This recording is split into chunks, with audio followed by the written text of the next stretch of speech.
So from the little book of Ikigai, I read a part where I discuss sumo. Two fat men bumping into each other. Well, that's not actually sumo. You do have that, but sumo is much more than that. Anyway, sumo is an ecological system where you can keep being an active player as long as you find some niches, even if you keep losing in the boots.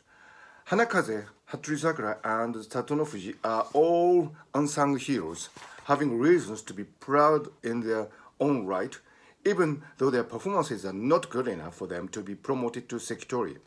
Sumo provides an inspirational case for the diversity and robustness of Ikigai. It tells a story of how one can find one's ikigai, even in a world where the rules describing wins and losses are extremely strict. In many areas of human activity, value systems used to measure one's performances are subtle and open to alternative interpretations, so that one can even have self delusions and feel that one is doing all right. Small wrestlers cannot enjoy that kind of ambiguity or self delusion. That does not, however, prevent them from having a sense of ikigai. The ikigai of being a sumo wrestler depends on many things. Actually, all five pillars of ikigai are involved, just as in the tea ceremony.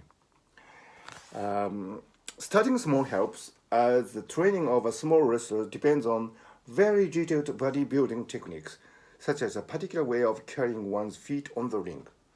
Releasing yourself is necessary when, as an assistant to an elder wrestler, one has to attend to the needs and desires of the person one respects and serves. Harmony and sustainability is the very essence of sumo as traditional sport, where many rituals and customs are designed to sustain the rich ecological system. Joy of small things abounds in the world of sumo, from the taste of chanko dishes to the cheering by the fans. Many wrestlers testify that being in the here and now is absolutely necessary in preparing for and fighting in a boot, as only by being immersed in the present can one hope to sustain the state of mind for optimum performance. So in this portion, I discussed how in the world of sumo, all these five pillars of ikigai helps a small wrestler to remain in the game, even if he does not do so well in the boots. The world of sumo is a really strict world, and only 1 in 10 small wrestlers make it to sekitori. That is a rank where you can make a decent living.